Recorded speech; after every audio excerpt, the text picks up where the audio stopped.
and welcome to Hellbent Live. My name is Jesse. Let us know in the chat. You can see us, you can hear us, and we will get started with the show.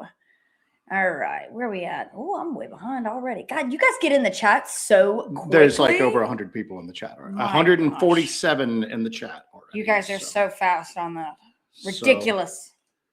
Ridiculous. Loud and clear. Thank you, Karen. You rock. Thank you so much. I gotta put my spectacles on here just so I can see what's up. So I can read. I cannot read without my spectacles. All right, guys. Welcome to Hellbent Live. Not a lot going on in the Bigfoot world, Not much at all going on in the Bigfoot world. Real quiet out there. Not a lot of shakeups or anything going on. Our buddy Okie, lead it on. Hey, y'all, pray that all are okie dokie. Okay. But so we sound pretty good, everybody says. Perfect. And tonight we don't really have a plan for the show. No, I'm in the middle of editing a documentary right now. I've been in the editing cave all day. I talked about this on the members show last night. I'm in the midst of editing a documentary on the LBL.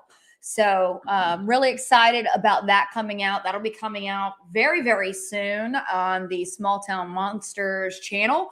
So look forward to that one. That's going to be a lot of fun. We actually went and filmed that. Was it February? Mm-hmm. Yes, it was February. My God, it's been such a blitz whirlwind of a year. We filmed that in February. We were up in the LBL for a good little stretch of time. We met our friends Surviving the Strange and MK up there. So that was a lot of fun to film. And I feel like this documentary is going to be kind of a departure from the Worry doc and from the Sumter doc. So it's going to be kind of a different approach than we took in those two documentaries. So I'm looking forward to you guys checking it out. It's always good to have a new Bigfoot, Dogman, LBL doc out there. So, and I hope that you guys appreciate the efforts that we put into it. It was a lot of fun going up there and filming because it's been a year and, like 2 years, 2.5 years since we have been in the LBL. Mm. So we went back in February and it definitely did not disappoint, for sure. But let us get into tonight. We're going to kind of let you guys drive the chat a lot today. Joe? Anything going on here? I'm just going on through the chat right now. Cool. So yeah, we came in last week was obviously a very topical show. We came in with a singular topic. We pretty much, as much as we're capable of staying on topic for a single topic show. But tonight we're going to take a break from the craziness that's in the Bigfoot for a little while. Yeah. We are all a little burned out about it. Either you have an unshakably entrenched position one way or the other. Somebody didn't turn their phone off. Very unprofessional. Somebody had my phone when I was trying to start the show. I don't know. So either you are somebody who has a very entrenched position on either side of it. It's not going to shake for anything. Or you're somebody who is just going to wait until the documentary on the Patterson-Gimlin film comes out. Yeah. Make up your own decision then. But needless to say, nothing is going to be said to anybody right now that is going to make a change on where they're thinking. So let's move off that and let's all take a much needed break because there's a whole other world out there. I know that the white balance is freaky deaky right now. The white balance is freaky deaky? Yeah, look. I look like an Oompa Loompa. You do look like an Oompa Loompa. Yeah. Let's try to get this white. Come on, Mr. White Card. screen, everybody. Bam. Still a little bit better. You're just orange, man. Maybe I'm just orange. You're so pale that any colored light is just going to reflect off of you at that point. So again, let's all talk about a little something. Jesse? What? There you go. What is your opinion of the PGF? Son of a...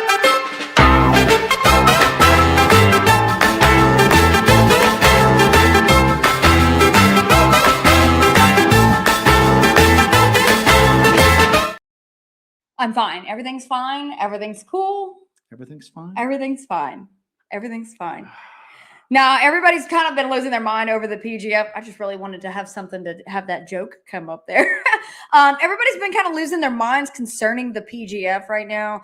And I think we're pretty much in a holding pattern when it comes to that, because until people see the documentary, nobody's going to be able to, like, with any sort of certainty, say anything. I know that a few people have seen the documentary so far, and but that's where we're at. So do expect, when people do see this documentary again, that there is going to be a whole new round of craziness that goes on. So look forward to that. I hope everybody else is too. So yes. So people thought they clicked on an ad for a reason. So we got a couple people coming up with some good stuff here real quick. Again, this is going to be chat driven tonight. It's a community discussion. Yeah. If you want a topic to be just kind of discussed upon, we're not going to devote the entire time. We're just going to bounce around. I think everybody needs some levity and some lightness, and just to kind of step away from because this has turned into an overwhelmingly negative experience for everybody. For sure. And I ain't dealing with it. So here we go. What else we got tonight? We have, by the way, thank you for that, Black Wolf Paranormal. We appreciate it. Thank you so much. Hope you guys are doing down there well in the cave of she who shall not be named. What? Oh, yeah, yes. you know okay. what. I was like, what are you talking about? Brian, member for 4 months. We appreciate I your have support. to tell you that I have something to admit. So with the cave, so there's a cave in Tennessee, in Adams, Tennessee, where there's this witch. We won't say what kind of witch, of what kind. Ding-a-ling-a-ling. Okay, is that enough of a hint? Is that yes, good that's enough of a hint. Yes. So I have a T-shirt. Joe and I when we went to the cave, Joe and I both bought T-shirts, and I have to admit, I got rid of my shirt. I probably should get rid of my shirt. I got rid of mine. We remember that night I wore my shirt and everything went wrong. And Yes. Deuster was in the chat and was just like, I Yes. told you guys. And the that minute you changed your shirt, you took your everything shirt went off, well. That is then everything sort of got back on the rails. Yeah. So I do have to admit, I cleaned out my closet recently. I made the decision to get rid of the shirt. Yeah. That is the only place that I have not taken a rock from. That I have taken rocks from everywhere. Mhm. You know, if I see a rock and I love it, I take it. That is the only place, because the legend and the lore around that is, if you take something, you will be cursed until you return it. So there is a whole litany of people who have taken things from there, and they end up mailing them back. They mail the rocks from the cave back to the people that run it. So that's the only place that I have not taken a rock from. Mhm. Correct? Jesse saw a hagstone. So a hagstone is a stone that water has dripped on, and eventually it wore a hole through it. And there's a lot of lore surrounding hagstones that you can kind of see the fairy world through it. So I love hagstones. I have a big collection of hagstones. I saw one in the floor of the cave that was solid white and huge. It was beautiful. It was gorgeous. And I wanted to take it so bad. And it took everything inside of me to not take that hagstone. Curtis has not. I had a joke What? prepared for the Curtis Whitaker. Oh, I'm sorry. thing. I thought I was working alone today. No, so. that's all right. So Curtis Whitaker, do your line. Curtis, don't hurt us. We need a Curtis Don't Hurt Us like audio thing that you hit and it comes up. Did you not like the technical difficulty thing? I think it was great, but we need one just for Curtis. Was that not cool? That's great. But All we right. need one So for now Curtis. we're going to have one for Curtis. Curtis deserves I've his got that own. disclaimer thing too that I made. We're going to have, we'll have one for Curtis, we appreciate you greatly. Thank you, Curtis. Curtis, we appreciate you. You know greatly. what? I think Curtis needs like an explosion. There needs to be like pyro.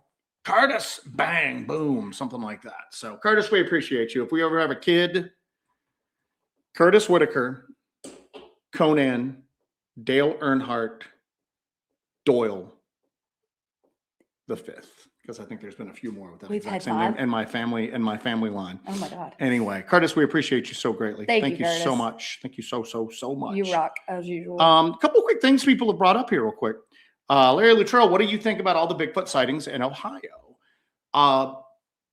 You know, that's another thing that has really struck a lot of controversy in the Bigfoot community, because the greater Bigfoot sphere, like the national, I guess you could call it global, a lot of times you go a long amount of time without anything really happen nationally. Yeah, you have people constantly every day having their own like encounters, their own sightings. But as far as like things that really kind of get into the national conversation, that doesn't happen all the time. Yeah.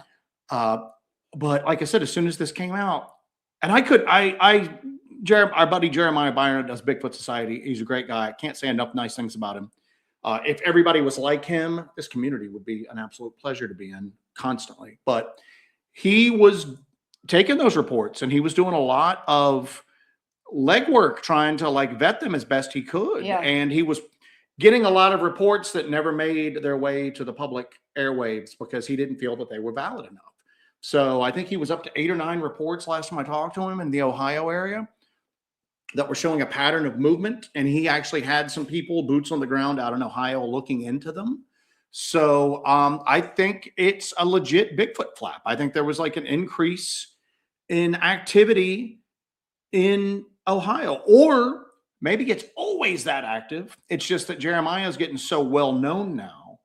And I mean, he's pretty much, or maybe his data set, he started to find these commonalities and stuff like that. And he's starting to get these reports now, as opposed to them just going off into the ether.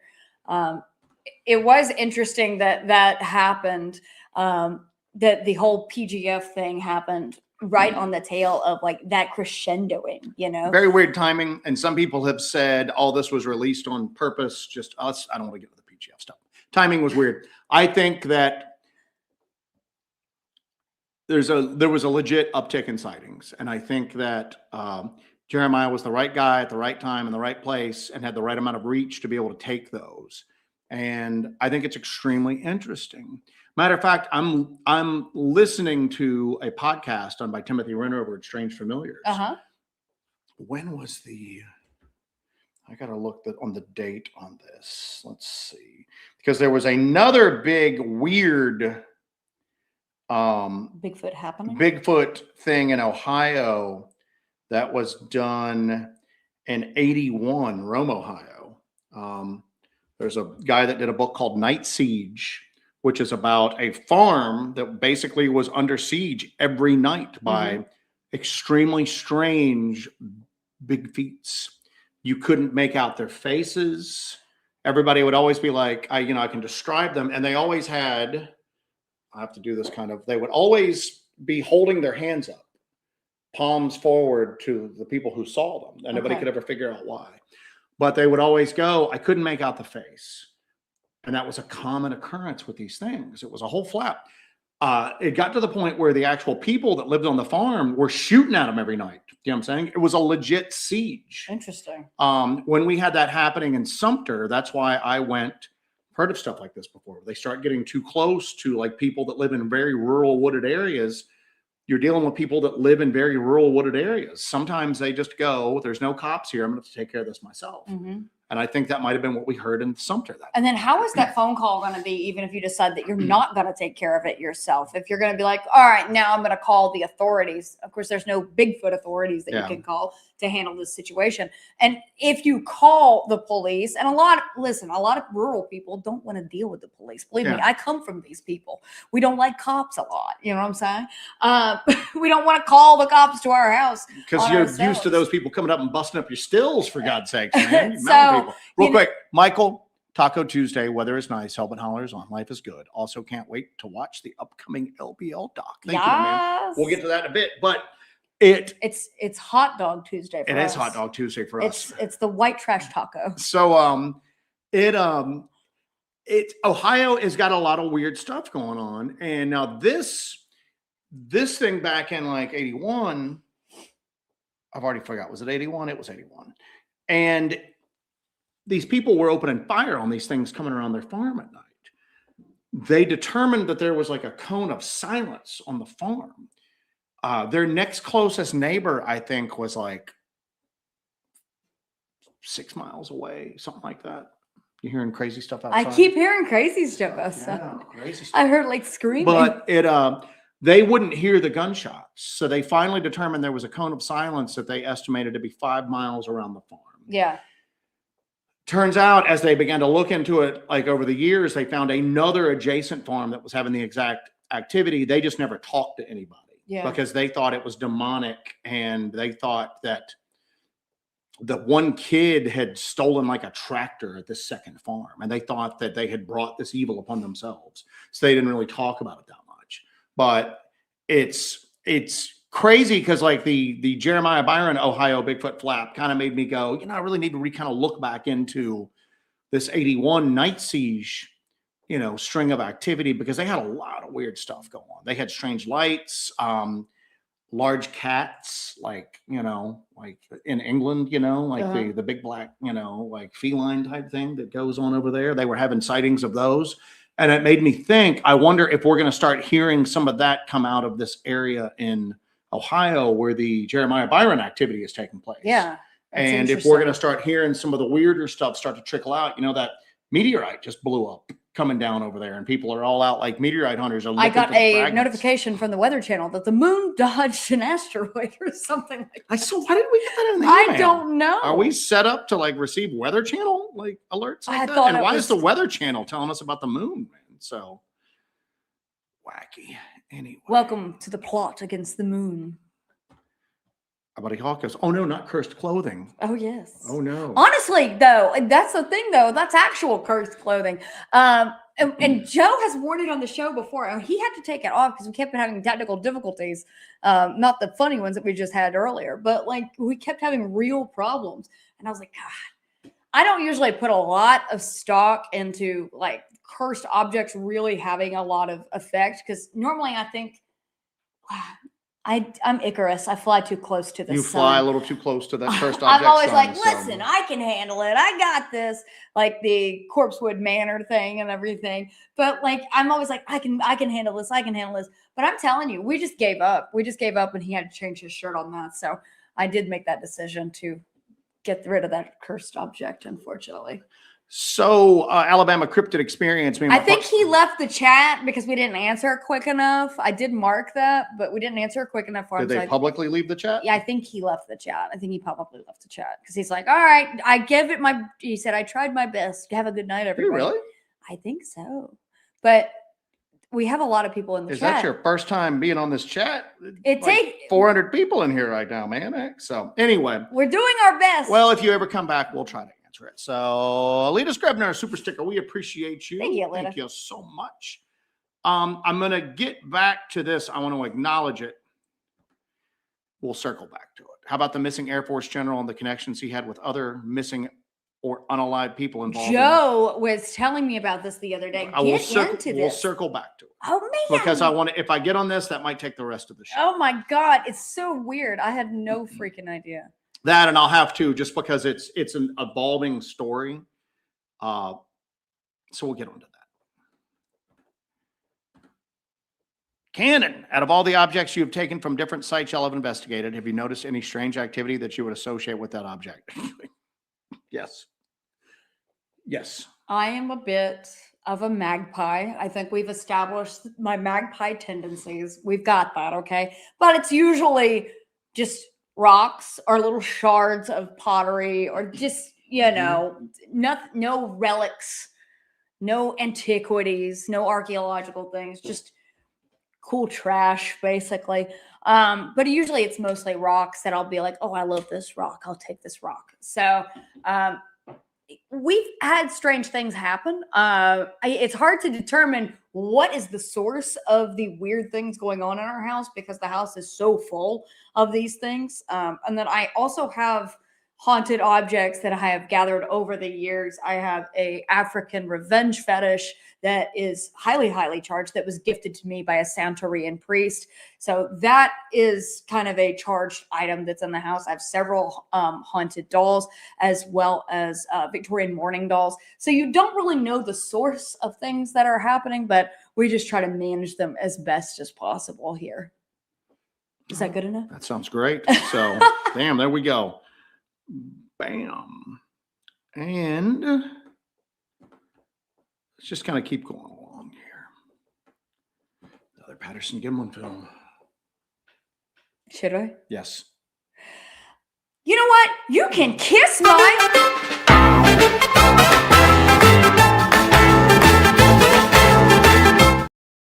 All right. I just love that thing. Here we go. Haunting Cryptids. You both do an amazing talk. Amazing job. Talk of Ohio reminds me of a paranormal encounter I had in Cuyahoga National Park.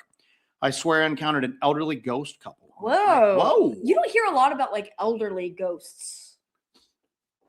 No, like, and it's always like a little child ghost. Well, I always think that there's a certain part where at least some of these phenomena, you're kind of the co-creator of the situation. And I think I'm stealing that line directly from Timothy Renner, I think. Where basically you and whatever you were kind of primed to see and believe in will affect how some of these things appear to you sometimes. And I think a lot of times people are just, you want to see Revolutionary War, Civil War, kind of up through that 1800s, maybe early 1900s type thing. You know, and you're right. You don't often see elderly ghosts like that. Yeah. So that's pretty interesting. Well, also maybe if you go with the theory that the reason there are ghosts is because people have unfinished business or a life that was cut too short. Maybe by the time you're elderly, you don't have unfinished business. Yeah, everything's done. Everything's done. I'm ready to get out up. of here. So Hawk is on fire tonight. Hawk woke up. Hawk woke up and decided he's gonna do chaos today. He's in for chaos. Chose chaos. He chose chaos today. Let's see what else we've got here. Our buddy Oki goes Blackthorn, an STM show. Nope, Blackthorn stuff is going to stay. Blackthorn is so weird, and we have no clue what's going on in Blackthorn.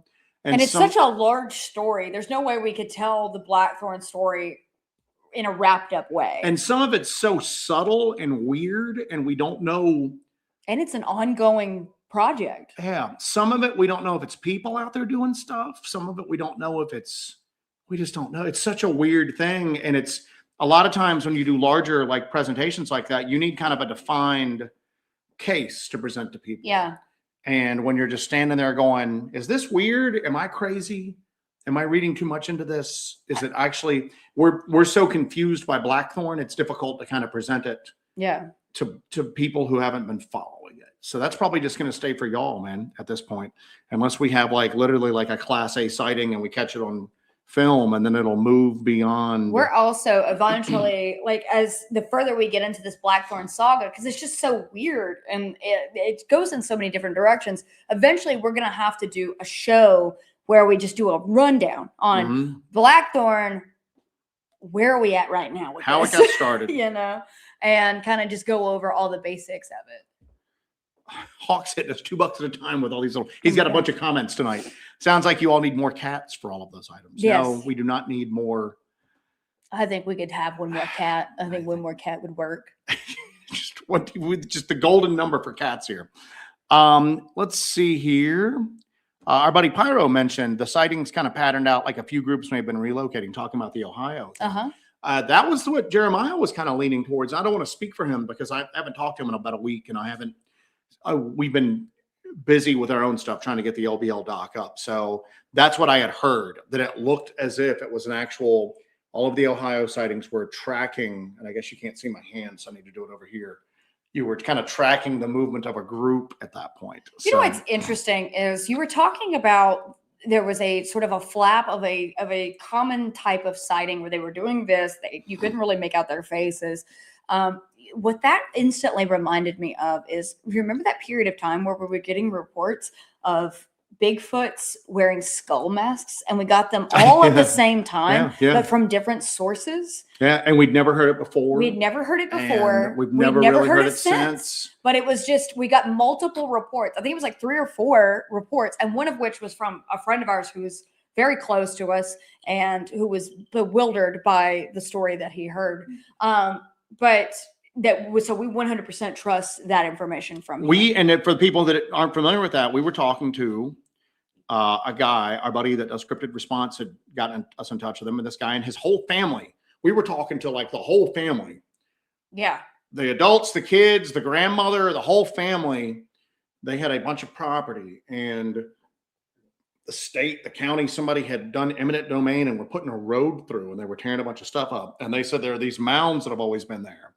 They thought they were Indian mounds. Were just getting torn up in the process. And there was like they avoided getting a land survey to determine if these were Native American mounds or anything. It was just basically they just bulldozed right through them, and then we're putting these roadways in. Right? And they started having really weird activity. And the guy had gone, these people were not people that were into Bigfoot or Dogman or anything like that, but they were seeing these creatures, these tall, thin, hairy creatures with faces like deer skulls with antlers and elk skulls with like antlers. And the way he described them is they moved like crackheads. They were very fast and jittery and everything like that. Like doing this like weird thing. He went and got online, and the closest approximation he could get was a Wendigo, obviously. So he went into like a random Facebook cryptid group, a few of them, trying to ask about Wendigos, and people just freaking just decimated him. He was being culturally insensitive. You're in the wrong part of the country for that. You're just a faker. You're a liar. And the guy's going, what the hell? I'm just trying to find out about these things we've seen. So we talked to him, and they seemed legit, and the activity was very weird, you know. And then one night, like we heard from him, he got very excited. He was like, the skull faces are masks. We saw one. It was like a deer mask held on with like a cord or a sinew or something like that. And these things are wearing masks. And then we heard from our friend who had a family, like his, you know, like a family friend was out hunting and saw these things, basically skinny Bigfoot with deer masks, like deer skulls around their heads. And we're just going. And then also witnessed a weird hunting pattern with the spider hole thing. They were driving deer. One was driving a deer and it was wearing the mask. And another one would jump out of a spider hole, like basically a hole covered with debris, and attack the deer and break its neck. And then after they killed the deer, the one that was in the hole put a mask on too. And we're like going, why are we not here? If this is happening, why are we not hearing about this more often? Yeah. But it was just so weird to like. And then we've never heard another sighting similar to that, like since. But we had several reports that were all right within the same thing, right within the same time period. So that kind of is very interesting. I have a what here? What's your wild ass theory? Okay, I just thought of it when I saw this comment. Larry Luttrell says they're saying all the sighting could have been tied to the asteroid that hit in the area. Oh. So here is my wild ass theory. Are you ready for this? Let me cue this up. Get this ready to go. Get ready to rock and or roll on this. Check this out. So they're saying that the Bigfoot flap was tied to the asteroid coming into the area, right? Mm-hmm. What do asteroids put off? They put off infrasound. So when they explode, yeah. Yes. So what if they could hear this thing, God, or they could why are you doing this to me? Not hear it, but sense it. Maybe they sense the infrasound. I don't know. Maybe. And they sense the infrasound of, okay, now there's something hurtling towards us that's putting off a lot. We better get out of the area because they can sense it. Most animals that can detect or hear infrasound, you need a very specially designed skull. It's almost as much to do with the skull as it is with like the inner workings of the ear. Tell me about their skull. Like alligators, you know, everything like that. Animals that use and detect infrasound can usually, they have to have a mechanism to hear it. Like a bat uses ultrasound. Yes. Echolocations. They have very large, oversized ears in order to be able to like catch those high frequency sound waves. So possibly. Again, I mean, is that wild ass theory worthy? Wild ass theory worthy.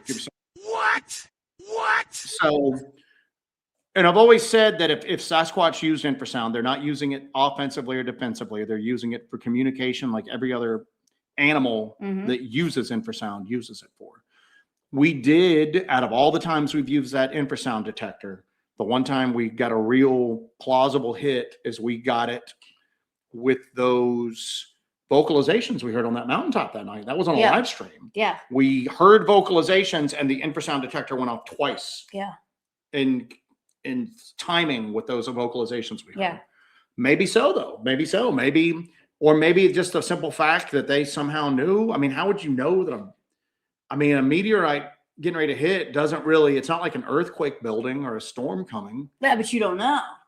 I don't know. That's weird. So now another thing too, you got to think about too, is you've got a lot of activity around these areas where there's dams, you know, and these large dams are built. Like the LBL has two dams. He has the Kentucky Dam and then the Barkley Dam. So that's putting off that dam and that infrastructure there. That's putting off a lot of infrasound. Could they be using that to kind of cover up that communication method? is this crazy too. Well, am I off the rails? Well, here's the deal: is that remember when all those whales and I mean, wouldn't we have? I guess, yeah.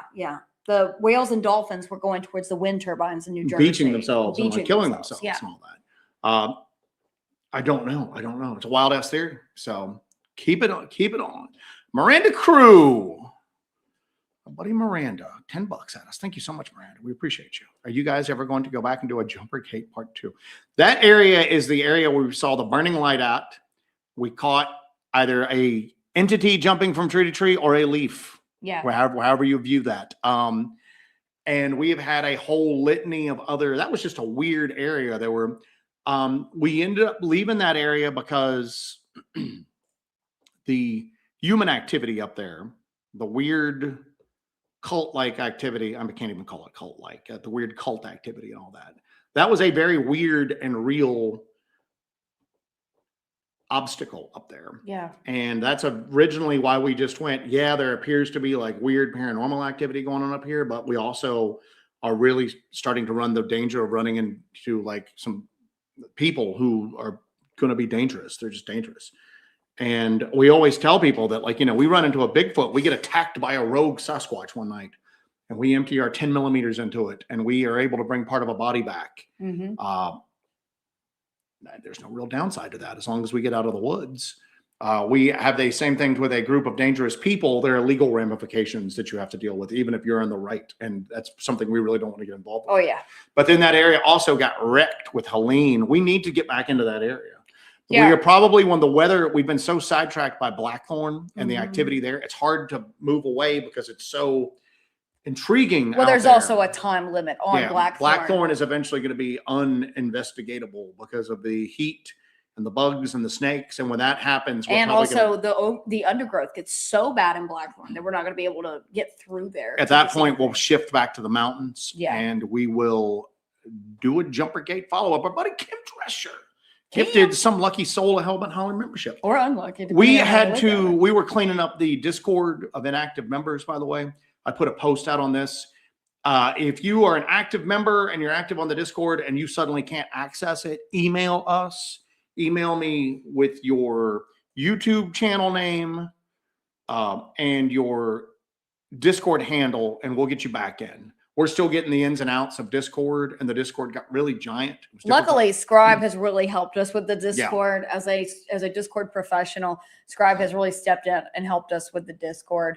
Because we did not have the bandwidth to learn how to do everything with Discord. I don't know what Hawk is saying here. Somebody please translate that for me. Do we have French William Kennedy? Is Monsieur Kennedy in the chat? Can you? We need French William Kennedy. We need French. Somebody give me a translation for what Hawk has so cryptically put in there. We've got some more stuff marked that just kind of came across in the chat. Harvest Mary Moon got a nice little comment for us. Thank you, Hellbent Holler. If it wasn't for y'all and others, we'd be behind in knowledge. Thank you all for your courage and dedication and hard work. It doesn't go unnoticed. Look how much further we are. Well, we've definitely got more questions than we started out with. I don't know how many answers we've gotten, but questions, yes, we have definitely been able to add more questions. I think we've been able to get some interesting stuff. Yeah. None of it's a smoking gun. And we were even talking about this the other day when we were talking about that, the PGF, that which shall not be named tonight. We were even talking about some of the stuff we've gotten that we don't even take like a hard stance on any of this stuff because we've got evidence, in quotation marks, evidence that we have captured that, down the road, we might figure out that what we thought was strange is actually something explainable. And then we have to stand here and go, by the way, we thought this was weird, but we've actually come up with an explanation for it now. So, I think that we've got some interesting stuff, but as always, we stand to follow the data wherever it goes to. Our buddy Janet, any plans going back to Corpsewood Manor? I think we should. I definitely think we should. And I have a couple of plans that revolve around the contact experiments and Corpsewood Manor. Now, that is going to be very ambitious, I know, and pretty dangerous as well. But I would love to have Corpsewood Manor be part of the contact experiments. I would like to try to make contact. we've got to go in there with like a bigger group of people. That's the thing, is if I go in and I'm in the helmet and I go into that state in the helmet in that location and it's just you and I, we've got a serious problem if something goes down. So if we get descended upon by a gang of Satanist hillbillies. And that sounds crazy to people, but that's the thing, is that I struggled with that too. Just going, that's not really happening. It's 21st century until we America. saw them. Until you see it and you start to like do it. And our buddy Sam Burton's in the chat. Sam Burton went up into Corpsewood Manor to pray at the area there and got chased out by people who were setting up to do like a ritual. I think it was on Halloween night. Yeah. And we've seen them up there. They're driving around on like four-wheelers. They got like, it's like Mad Max stuff, man. These junked up four-wheelers. They've got like spears and shotguns and stuff like that. It's wild. We heard the vehicles, because the vehicles are really loud and like just like jalopies. And we kind of left Corpsewood and went up around the thing to the road and turned off all of our lights and watched them go by. And that's when we were like, we need to get the hell out of here, you know. But we need to go back and do another the Corpsewood thing. Scribe, Hellbent Hauler Scribe, I work for y'all and I'm paying y'all. How's that make sense? Well, it's in your contract, Scribe. You should have read the fine print. You should have won the fine print before. Scribe had a what at some point. I think it's somewhere in our morgue stuff. We're going to circle back to. Okay. Hawk soaring. At work, so I try to make the night go by faster, is the translation, is what he said. There you go. What is up with all of our people going French? Going French. Scribe, you know what it is? What is that? It's a plague of frogs. It is a plague of frogs. That's the first sign, everybody. The first sign. Everybody turns French. Booberry thinks that it's time to pivot away from Bigfoot for a while and focus on pale crawlers, murder slugs, and the lizard man. I'm here for it. I would love to get the murder slug witness to come on here. And matter of fact, I need to reach out to him when we get back from the camp out. What was the shakeup with that? Because I know that 40 in Tennessee interviewed him. And they had an interview with him, and then did they have to take that interview? I think down? they had to take the interview down. But what we would do is we would give him total anonymity, and we would also be able to offer him the most appreciative audience that he is ever going to speak in front of. There's literal murder slug fans. We have fans of the murder slug and murder slug enthusiasts. Going through the chat. Where is William? Alien big cats have been a thing for a while in Ohio. I don't really follow the alien big cat thing that often. That's just one of the, and what's weird is that I used to not follow a lot of this stuff that often. I was just into Bigfoot. You got to add something else to your following plate, huh? Yeah, but I mean, I had to become pretty knowledgeable pretty quickly as we would experience this stuff. I would go, all right, I guess I got to look into this. I'm still alien big cats, and I'm not actually that proficient with a lot of ghost lore. I'm open to it now, especially after the City Boy night, but I'm not really like, as far as like famous hauntings and whatnot. I definitely think there needs to be a return to the City Boy. I think you need to confront that ghost. I will, one of these days, I will, and I don't even know what's going to spark it, but I will. This is always bad when you're sitting here having to rub my forehead. I will go back into that cabin alone. Yeah. And just sit there with some recorders running and see if I can get responses. Now, I have a question. That's so out of character for me to even entertain doing something like that. Well, I have a question. Are you going to treat this like, are you going to meet this thing head on and treat it like you're talking smack to a guy in a bar? No. Are you going to just go in there like calmly and see if you can kind of interact with it? Yeah, what is your approach? I'm just going to sit there and see if it, I mean, I wasn't interacting with it when it called me City Boy last time. So I'm just going to go in there and see if my mere presence does anything up. Yeah. Hello, everyone at HBH from Paul in the UK. Kind regards. Paul. Enjoying your videos. Keep up the good work. I was talking before, we need to do like an overseas live stream geared towards their time. I mean, because we're big in Australia. And we're big in the UK now at this point. We're minor in Japan. So we do have Goblin. We do have like 2 or 3 people that are. Oh, Leonard Athos. asks, what is your opinion of the assertions by some of being approached by men in black and coerced into keeping silent about their encounters? Do you think the government does this regularly? There were stories going around about men in plaid for a long time, and I think that was tied to that really sensational Sasquatch Chronicles story that was out there, that there's these two guys, this men in plaid situation, where there's one that's kind of more professional and smaller, and then a large burly guy that's kind of the good cop, bad cop situation. I don't know. I don't think so. You and I are pretty forward-facing people. We've never had an encounter with any sort of men in black situation, and we talk pretty hourly about a lot of this stuff. But do you think they let us slip through the cracks? Would that be an explanation for it? Or I think that, or are we government agents? I did have those files go missing that time from two separate computers. You did. I had, I'll just go and talk about it. I was looking into a area that had some aggressive Bigfoot activity, and it had a slew of missing people. Yeah. And they were finding bones in the area as well. But then the bones were not matching up with any of the missing people. And the skulls on the bridges, wasn't that part of it too? Yeah, it was just a weird thing. Now, keep in mind, this was in a very economically depressed part of the country. And we were already kind of trying to figure out a safe way to go in and investigate it, because the locals themselves were going to pose a danger. But it was weird. And nobody's still talking about it. And I was doing a lot of stuff. And I was really going through and doing like some real deep research on this thing. It was something I was spending time on every day. And I started to notice that news reports referencing some of these missing people and bones being found, I'd have them bookmarked and they'd start to disappear. But other articles from the same time frame were not going disappearing. So it wasn't just the fact that they were just it wasn't like a purging of the old stuff. And I was keeping really detailed notes. And you had those on a hard drive. We had them on a hard drive too. And that's what's weird. And they, like an external hard drive that was like plugged up. And we even talked about it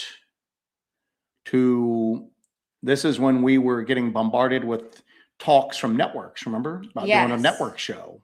And you know, that kind of stopped. Well, I know they stopped producing shows like that. Yeah, they stopped producing. It has to be like. And I also got really aggressive with. Yeah, you kind of. I got very aggressive with this, corporate Bigfoot. But thing.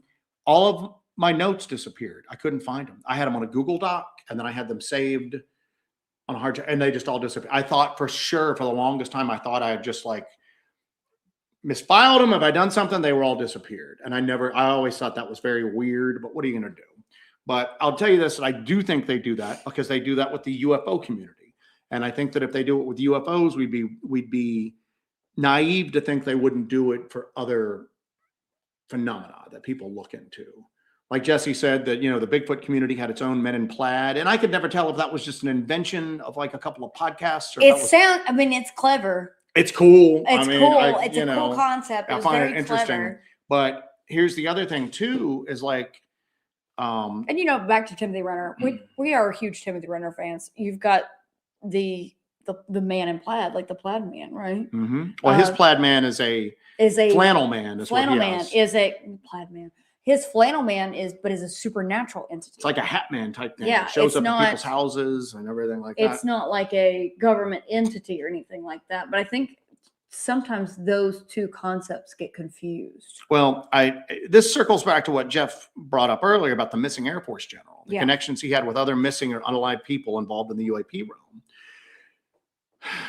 The reason why I circle back to this, because it's kind of a confusing story, and I'm not educated enough on it to really do it justice to talk about it. But let's go back in time. If everybody remembers Tom DeLonge from Blink-182 and how he got really, really, really into the UFO topic.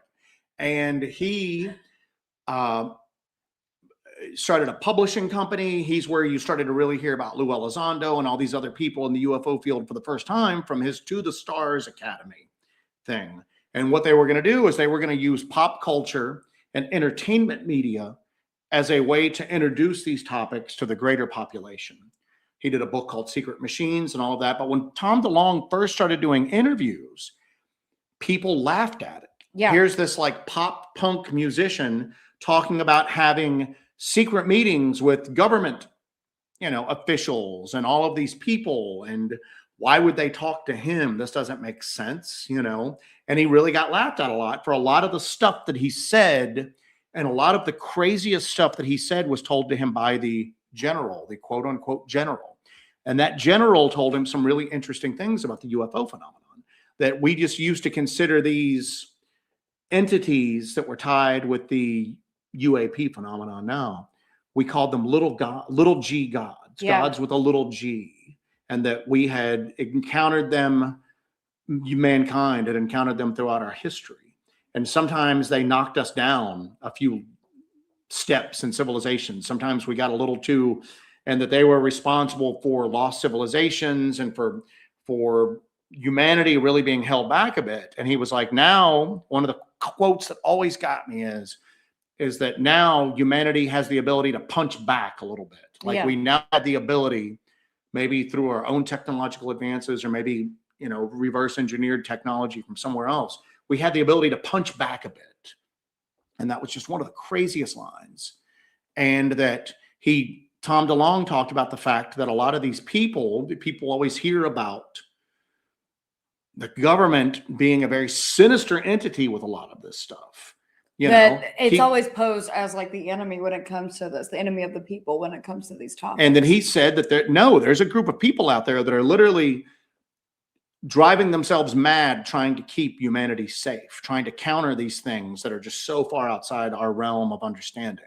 And he was like, really tried to humanize that side of it, going, some of these people have families, they get up every day and they stay awake all night, just going, they're people. They're just people. They're smart people. They're hardworking people, but they're just people trying to contend with these forces so greater than they are to try to like safeguard humanity.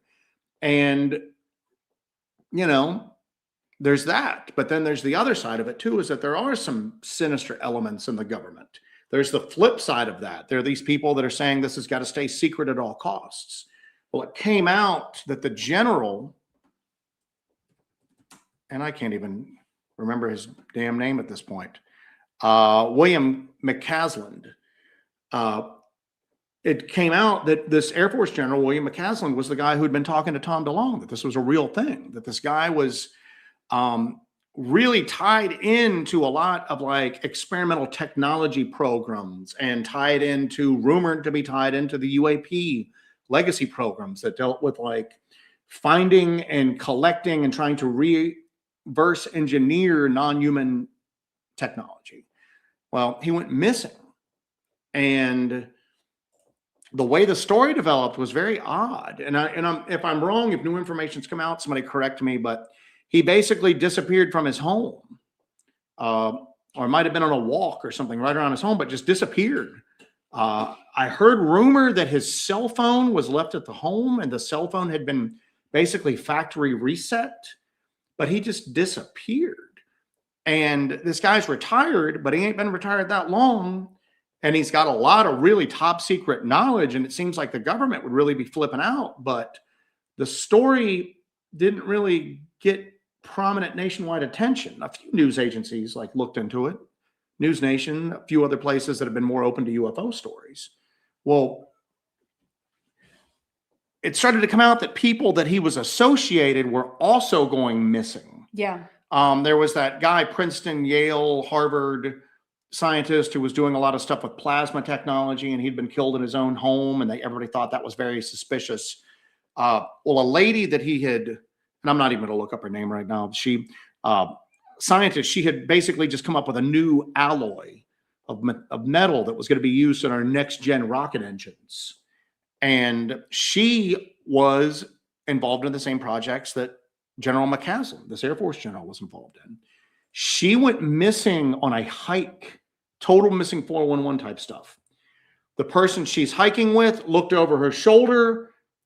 This female scientist is right behind her, waves, smiles, looks back a few minutes later, she's completely gone, and they have not been able to find her. at this point. Well, so you pulled this up here. It looks like some of the major news outlets are starting to get it now. 23 hours ago. Now, do you think that now people involved in this program are not going, like, no further people are going to go missing now that there's a bit of a lens on it? Or do they care? What are you going to do? You don't know who's doing the disappearing. So, and who are you going to send to bring these people to justice? Yeah. A lot of these people seem to operate outside. We of investigated ourselves and found nothing wrong. So that's the thing, is that it may not be anything that can be done about it. You might be dealing with a small segment of the U.S. government that's beyond control. It's beyond repercussions. I mean, if you start to look into even like known technology, like Did you say gnome? Known technology. Known technology. Like if you look at some of the nest teams, the nuclear energy security teams that transport.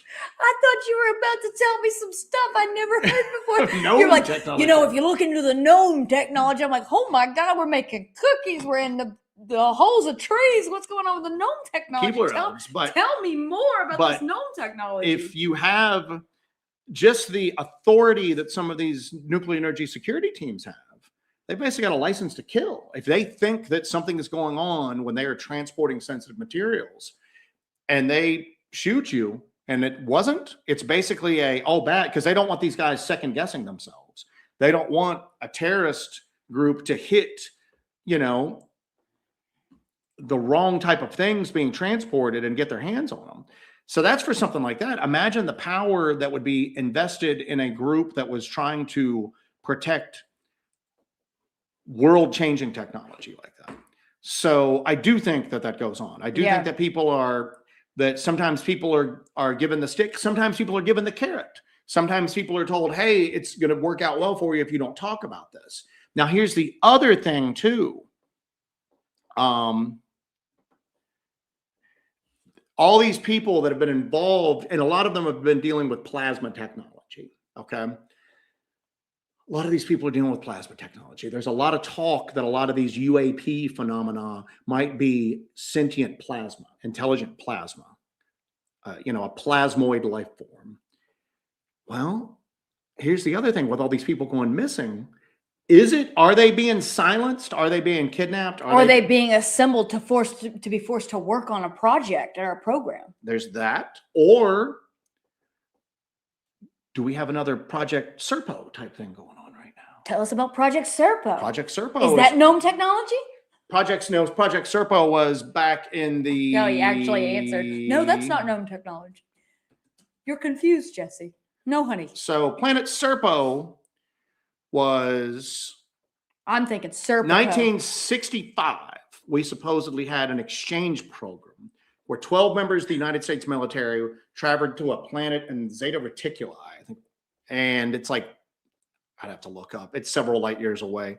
They were going to live on planet Serpo for 12 or 13 years and then return, basically. It was a cultural exchange program.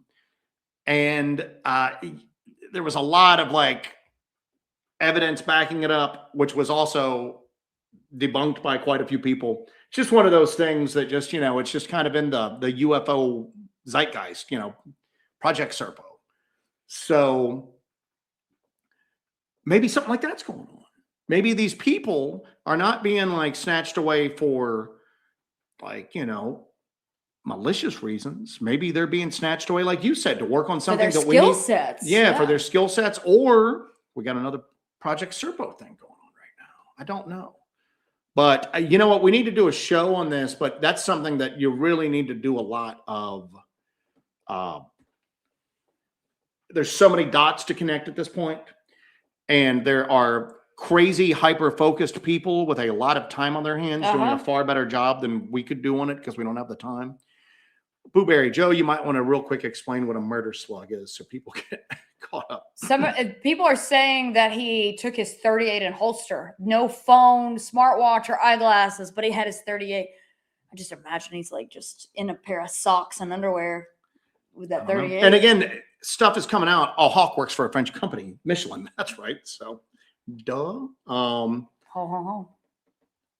Reverend Werewolf asked for a knife check. Our buddy Reverend Werewolf.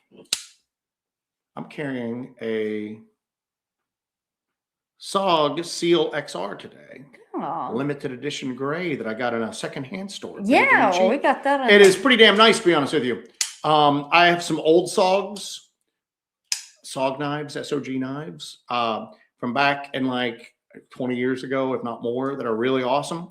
And that's one of those companies that kind of fell by the wayside for a while, but now they're back on the top of their damn game. That's a great knife. It's one of the nicest folders I own. So I have a ZT. This is more of a ladies ZT. We showed our ZTs the other day. We had 0350s, which are beefier folders, but this is more of a ladies. Look how fingerprinted this up. I've been actually carrying this the past few days because it fits in my girl jeans better, because it's a lot slimmer and a little smaller than a lot of my other knives. So if I wear my little tiny pocket lady jeans, this is a lot better for it. And it's got that sweet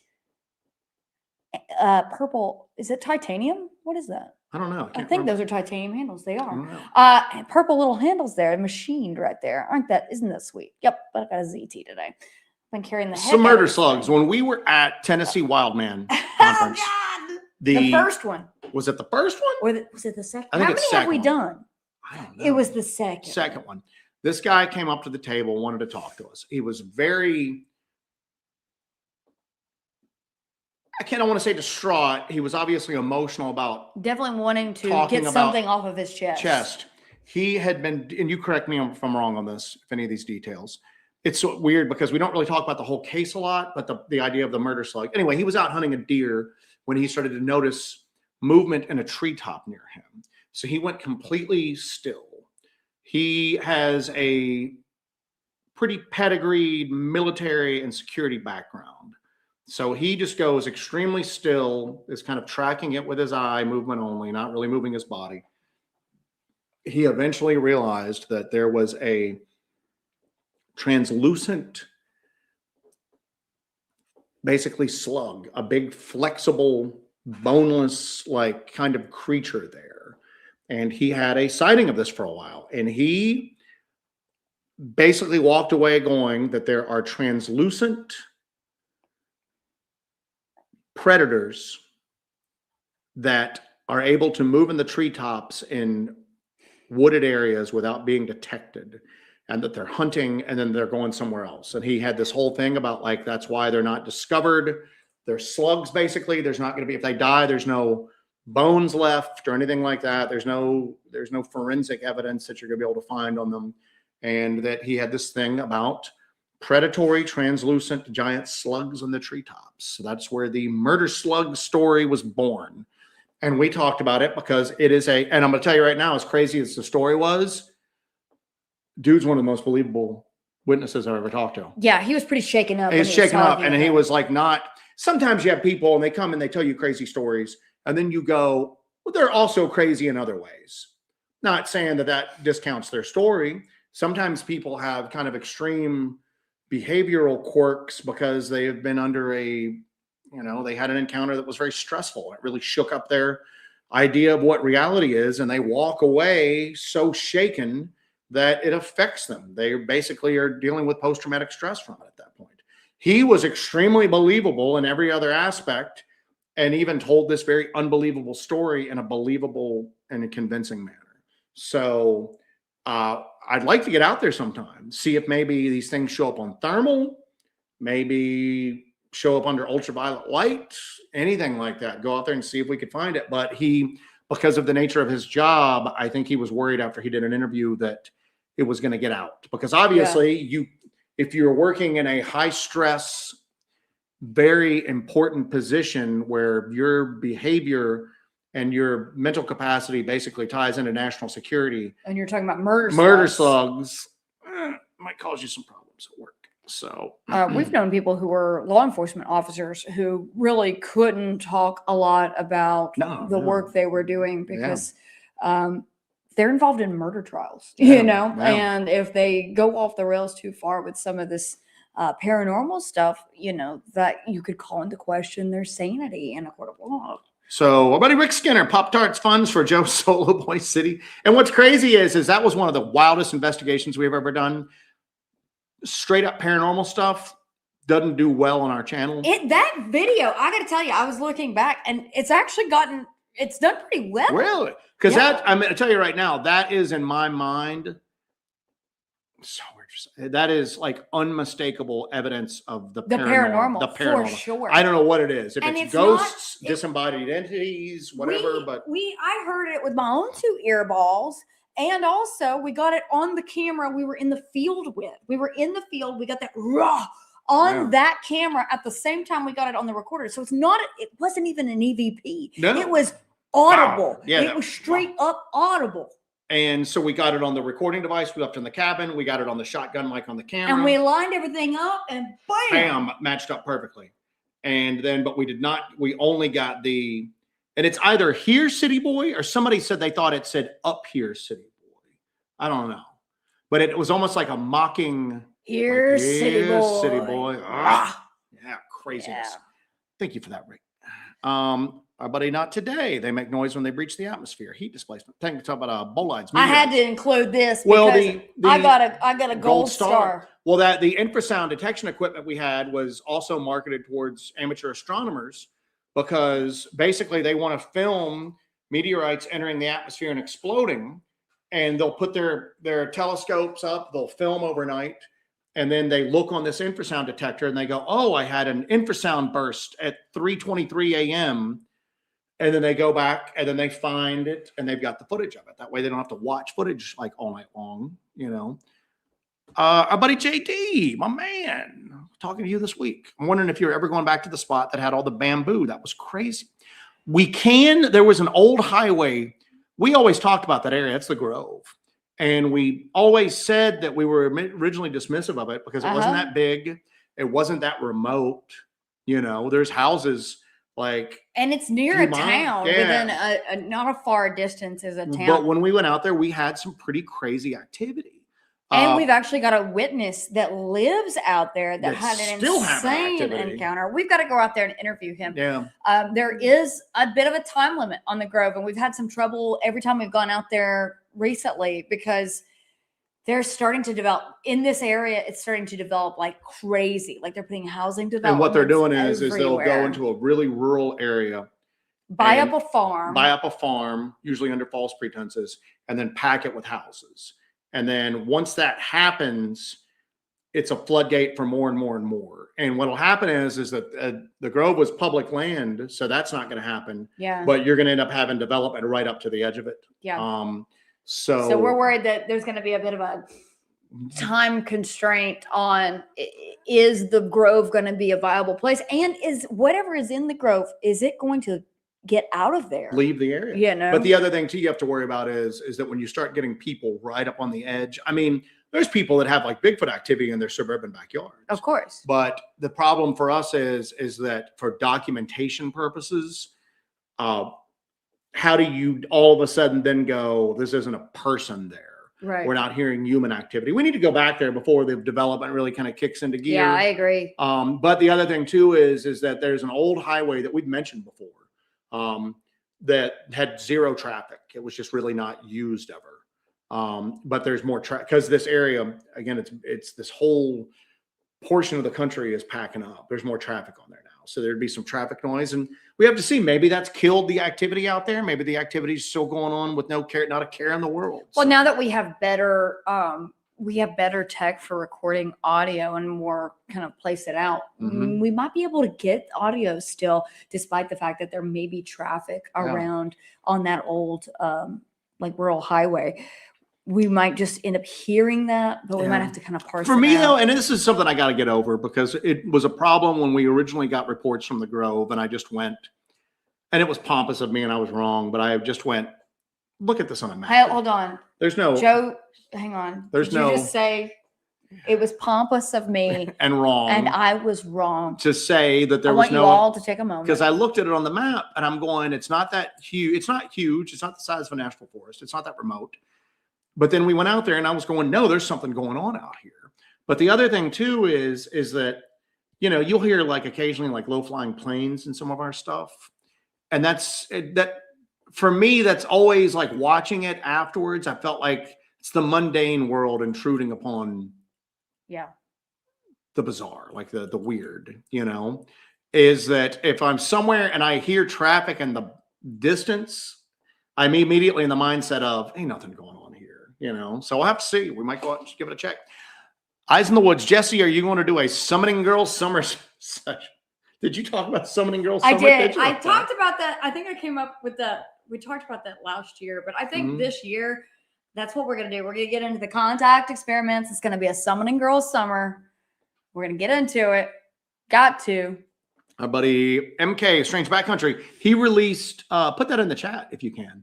What? His channel trailer today released. Today. Oh, yes. Yeah. Let me pull that out. Our buddy Strange Backcountry with MK Ultra. MK, you know him, you love him from our Sumter doc, from our Uwari doc. He's our boy. He's our brother. He did his channel trailer today. So he goes, I think you guys get followed. Remember the white truck in Sumter? Still got the license plate. We're like small potatoes, though. You know what I'm saying? I mean, I wouldn't think they would have enough resources to like follow somebody like us, But you know what? Here's the other deal, though. We are also small potatoes who punch above our weight class.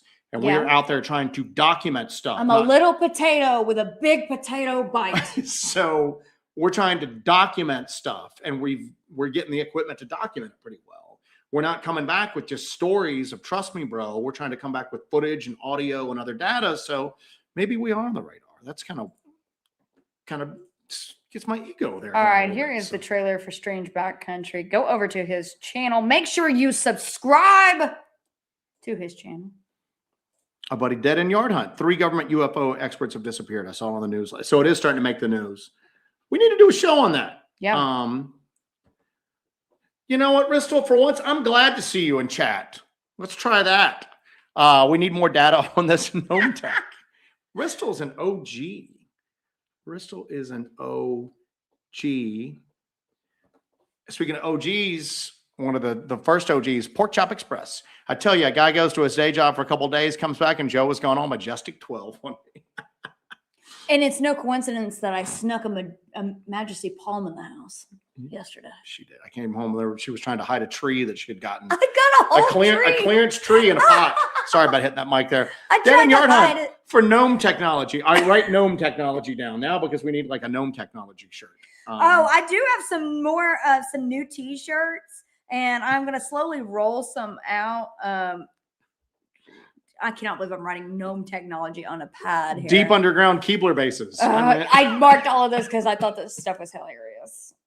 I'm going to pull up our shop real quick and show you guys. Our buddy Joseph Cannon. Cheers to you and all the HBH fans. We don't have fans. We've got people who are interested in the same stuff as we are. We've got hostages.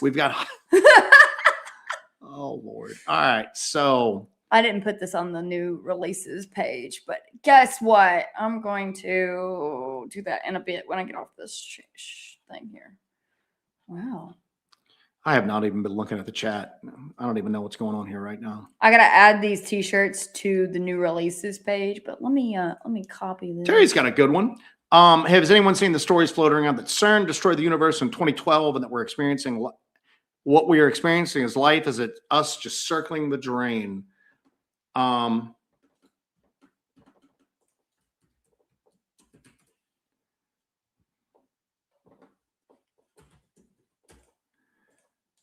What's happening? I heard 2016 when Harambe got shot. Oh, was what broke it. All right, so here's 2 shirts that I have up right now. And I've got some more I'm going to add. These are just the ones that I have right now. Look at this. Ain't nothing like the real thing, baby. Hellbent holler right there. You got a new t-shirt. I think it's pretty classy. Pretty fancy. Don't you? I've also got another one here. We're going to remove that. We're going to throw a different one on there. And then I've got another one that you guys are going to like. I like this one. This one's pretty dope. Cowboy 5 rings. Cowboy. My man. This is the other shirt that I put up there. Look at this thing right here. Coffin Hellbent nails. holler. Coffin nails. Look at that. I think that's pretty cool. There's no orange on it, so it's kind of a little departure. If you're not a black and orange kind of gal or guy, we've got this here. I think they're pretty neat. And I got a couple more coming down soon, but I'm gonna put the links to both of those in the chat, and you guys can go check those out. So this is a perfect time to, let me see. Just give up. No. Oh. If you guys ever leave a comment, put your name that we know. We see these weird, like Cowboy Five Rings. We see Base Playa 510 is when we see it. We don't, with these updates, we don't see people by their actual YouTube handles. So sometimes I'll just be like, and I don't know you guys by these weird YouTube handles. I don't know you. I don't know her. Anyway, Black Wolf Paranormal took some quartz out as gifts at our event we had this past weekend just to see. We did get eye shot. Well, report back on what happens there. With the quartz, man, definitely interested in seeing. It would be cool to do kind of a real scientific experiment when it comes to, all right, is something happening, and really log what's going on and see and compare it to like your normal misfortune that maybe befalls you, that befalls us all the time. But see if there's any sort of like uptick in that, and if there's some sort of correlation there. Go on. All right. Another OG. Hey. Yeah. Great show, guys. We appreciate it. See, but I like the Mad Axe Man right there. Hawk is like on fire tonight. Hawk's bored. Hope this helps with the thermal fun. Thank you, buddy. We appreciate it. We appreciate you, man. We appreciate you. And we are. We're squirreling back stuff for the thermal. We're gonna get that new thermal imager. And get the. I've got the one. It's usable, but the housing is. I can't get it. I can't be around like mist or rain or anything like that. It's gonna go up, and it's weird because I looked at. I was gonna try to epoxy it a little bit.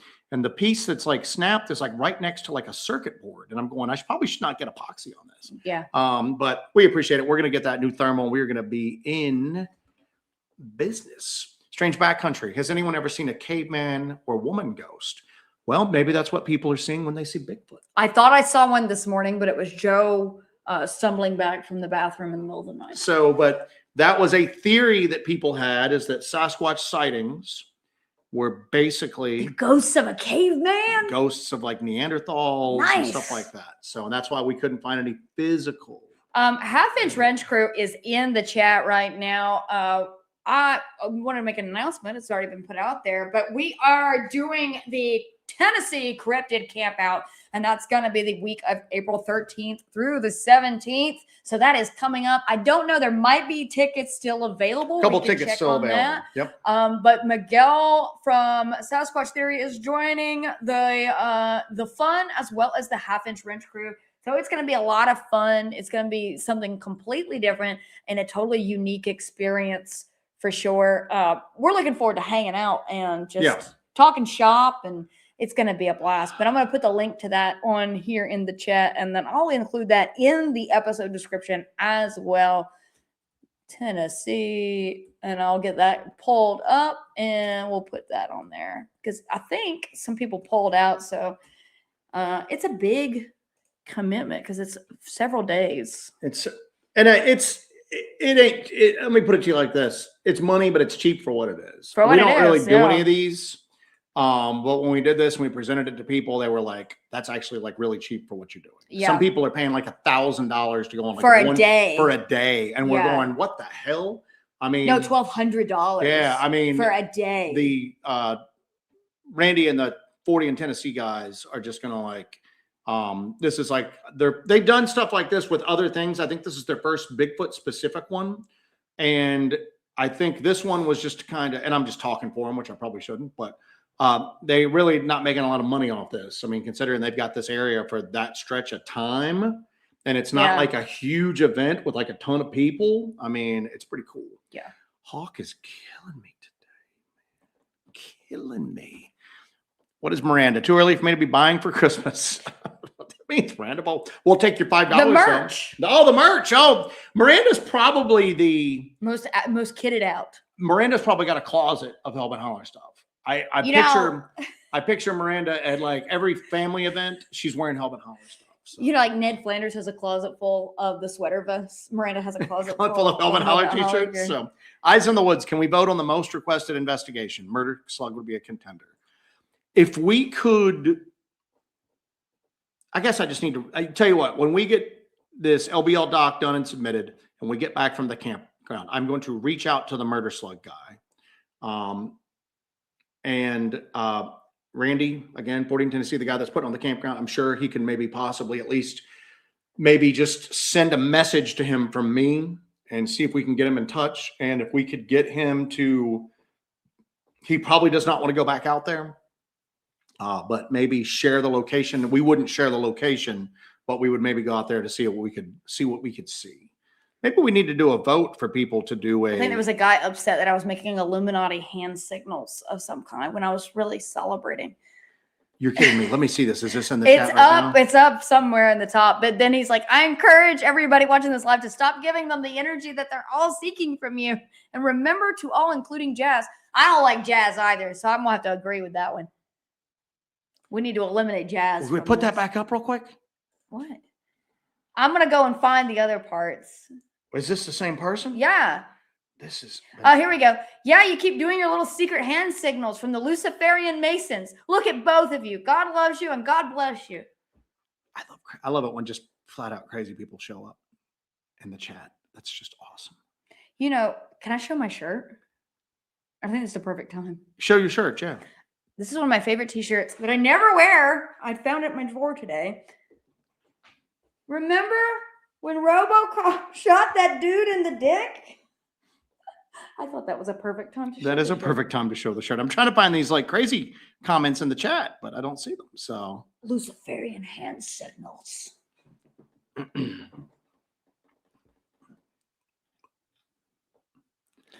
Somebody said infrasound is a defensive and offensive attribute that these things use. I challenge that. I don't think so. Can you imagine if I did the Macarena, it would just. I don't. Tigers don't use it. That's a mistake. I don't think that's the case. No animal does that. If it's using infrasound offensively or defensively, then it probably ain't from Earth because nothing else on Earth can do that. And it's doing something that we really can't replicate with our technology.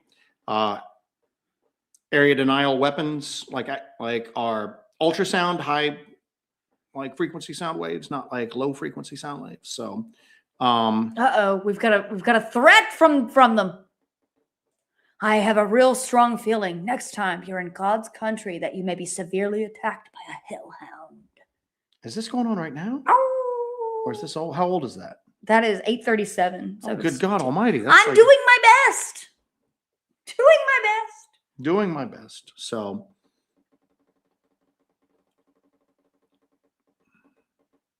Doing my best. All right. Where are we at? What do we got here? I don't want to have too much dead air. Did you get Joseph Cannon? Cheers. I did. Oh. Do it again, though. Give him another one. Joseph Cannon. Cheers to you and all the Hellbent Holler fans. Sorry, I'm trying to go down to the bottom here. Mm-hmm. I'm just going to skip. We're just going fast. We're going flame down. So we got a hellhound on our trail, kids. Did you get Tammy?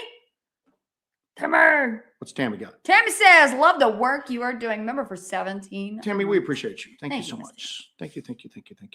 So, Mad Axeman, we know you're Alan Howell, but I like Mad Axeman better. Mad Axeman's pretty awesome. So that's pretty cool. All right, let's see here. Going down through. We're trying to catch Wild ass theory here. Kimball Palmer, is the rake just Bigfoot with mange? That's a pretty good theory. That's a pretty good. Because we have a very fluffy cat that if you get it wet, it's just a scrawny little rat. Basically. But if you get it wet after midnight. But that's a good question. Maybe Bigfoot. All that body mass is just fur. Yeah. Yeah. Sorry. Wait, hold on. So Kim Drescher's got a little thing here. There's a 1970 film called Slugs that has murder slugs. Booberry. Nice. It's a watching assignment for tonight. I'm going to go down to the bottom of the chat. Booberry says, yep, I remember when RoboCop did that. I remember. No, never forget it. people talk about infrasound. Elephants do use sound to communicate. There's a seismic transfer of infrasound sometimes that makes the actual ground rumble, and they think that the elephants pick it up through their feet. But again, it's for communication. Tigers don't use it. I need to do another infrasound to even lessen my standing in the Bigfoot community even more. Mm-hmm. And Robert Mustard, how does a gnome like me get on the Discord? How does it work? Email us at hellbentholler@gmail.com. Have your, if you're already on Discord, have your Discord handle and your YouTube name. And Robert, if you're a colonel, thank you for your service. Colonel Mustard in the library. But just email us, but email us with your YouTube. The Bigfoot YouTube world is so crazy. Yeah. And when we started up the Discord, we thought it would just be like a cool, fun thing to do. And it is. It's a lot of fun. But they're starting to figure out our Luciferian hand signals. Yeah. So, but we have like other people that are involved in like the Bigfoot and Dogman communities trying to get into the Discord to like cause Discord in the Discord. So we're having to kind of vet people to have them come in. So shoot us an email. Yeah. YouTube handle, Discord title, and we'll get you into the Discord at that point. It's the Discord will go between mundane talk and then just some of the craziest stuff you've ever heard in your entire life. So it's but usually there's people on there night and day at this point, kind of palavering. Strange Backcountry with MK Ultra says, I agree with that guy. Enough of the Luciferian hand signals, y'all. Also, the gnomes are advancing on our shores. That's a running joke here. Eyes on the Woods said, thank you for the secret hand activation signal. The gnome army has been activated. So we are coming for you. That was my gnome voice. That is your gnome sound. So that's my gnome voice. All right. We're having such a great time. We're getting ready to wrap it up though, because I need to eat. It's hot dog o'clock, guys. What did I miss with Saban here? R.I.P. Saban. What happened with him? He's on here. He's on here. Did something happen? I don't know. Uh-oh. Oh, don't forget Scribes What? It's way up there. I'll find it while you do whatever you're doing. All right, go ahead. Whatever it is people like you We're wrapping up here in a second. All right, where is Scribes What? I'm looking. Oh, this is a mess. The Discord does get, our Discord is pretty awesome. Our Discord is got, I encourage people, if you are a member, got it. Come join the Discord. We've got a lot of the thing, especially a lot of the members videos, there'll be associated discussion with it. That quartz hoax thing that was taken, and it was weird because we discussed all of that step by step in the Discord. It's members videos that we'll put out. We will sometimes, if we can get signal, update the Discord in real time. And we'll also post photographs of us out on investigations. Doing stuff, and then you see the investigation later. So if you're in it and you like the Discord thing, Discord is members only. Discord is members only because we actually have people that are also involved in the Bigfoot and Dogman community that pay a membership just to stalk what we're doing. Thank you for that are not big fans of contribution, but we appreciate the cash because Daddy's got to buy a new thermal. I got one from Scribe. It's a wild ass theory from our one and only Scribe. Sasquatch hides from us because we brought taxes to America and they don't want to work with the public. We're getting ready to pay our tax bill, and it's gonna be a rough one. It's gonna be a rough one. So because we work multiple jobs. Scorpius, our ambassador to the greater internet. Wait. What? There you go. Now go ahead. You are cordially invited to join the membership. We use it to protect the content from theft because YouTube won't. Please join up and you can join the Discord as well. We are community supported. Not $1,200 a day for big Bigfoot. Is that what corporate Bigfoot's paying people nowadays? $1,200 a day? That's what the people are paying corporate Bigfoot for a day. Yeah. All right. Let's see. Corporate Bigfoot. Oh boy. Robert's got vocalizations around his house he'd like to share. Put them on the Discord, my man. Yeah. Let's give them a listen. Bring them forth, There's a way to do it. So, Patty G popped on to say goodnight. See that someone figured out just for they're on to us with the Luciferian hand signals. They got us. We're busted. Reverend Werewolf again. My man. Hellhound Thermal Evasion Fund. Appreciate you, my man. Oh my gosh. All right. That might be leading us out tonight. we are going to wrap it up here in a second. The show was all over the damn place tonight. I think that was fun. I think every now and then we need one of these, just Just need one of these, get it man. all out. Just get on here. We need to lay our murder slugs on the table. We need to expose the gnome technology before us. And we need to appease our Luciferian overlords. masters. Yes, indeed. So. All right, guys. Thank you for joining us for this wild and wacky. You know what? This was a good show. Not as good as the after show after Joe and Ron's premiere on Friday. So our friends at Wild and Weird West Virginia premiered the first episode of a new series that they are doing on their channel. Go check it out. It is Strange Realities. Yes. It's great. They've done a great job. We love what they're doing. We love the work that they're doing. We had so much dang fun in the after show. It was complete bedlam. Yep. Ron, a car hit a pole in front of Ron's house and knocked out his power, and he stayed on the live stream troubleshooting the entire time. That was beautiful. It was pure art. It should have been the worst live stream ever with everything that was going against it. And man, we watched them masterfully. It was so much fun. I'm talking to the guys. We might do a free-for-all, just crazy, with them, weird in the holler thing on Friday yeah. every now and then. So I think that would be a blast. Miss those guys. But yeah, thank you for joining us for this. I know I got a lot of stuff I need to put into the description. I'm going to update the website with the new t-shirts. I've got more t-shirts and merch coming. And we're going to mix it up a little bit with that. But thank you guys for joining us for this episode of Hellbent Live 156, actually, Mr. Joe. Is this our 156th show? We've done this 156 times.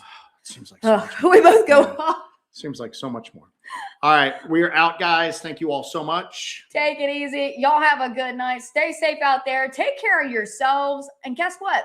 You got to take care of each other. And don't put out those Luciferian hand signals. Good night, everybody.